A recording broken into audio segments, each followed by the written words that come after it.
Essa é a história da propaganda na Segunda Guerra Mundial.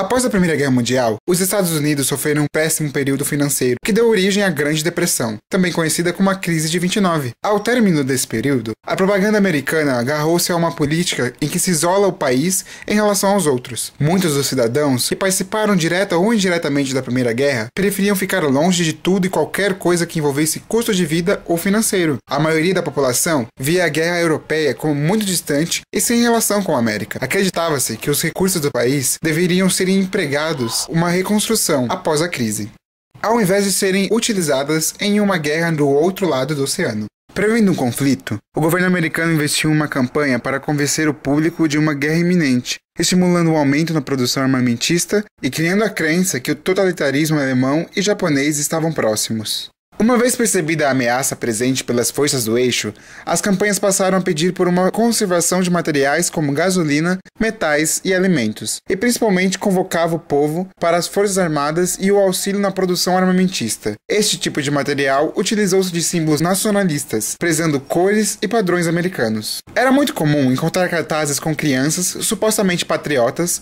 contrapostos a símbolos nazistas, um apelo de salve nossas crianças, salve o futuro do país. Esses cartazes, por muitas vezes, estimulavam a participação feminina. O mais conhecido deles é o icônico We Can Do It, pois como os homens foram para a linha de frente, ficou a cargo das mulheres se voluntariarem para postos de trabalhos vagos. Outro foco da aliança, especialmente na propaganda inglesa, difundia as possibilidades de espiões inimigos em todo lugar, estabelecendo a proximidade da guerra com o cidadão comum, simulando que qualquer informação seria utilizada pelo inimigo.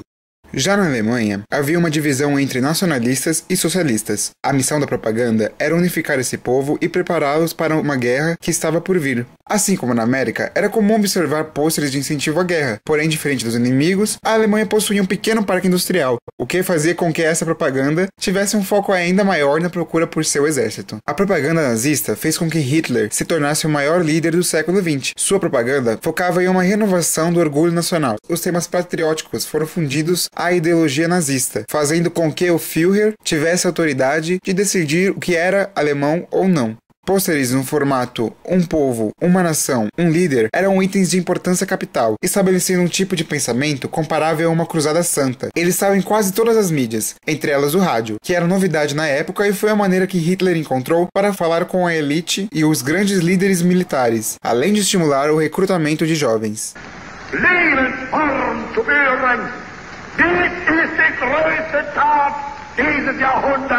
Outro meio utilizado durante a guerra foi a distribuição de folhetos que estimulavam a rendição ou denegriam a imagem dos grandes líderes inimigos. Esse tipo de campanha foi muito utilizada nos frontes de guerra russos e franceses. E essa é a história da propaganda na Segunda Guerra Mundial.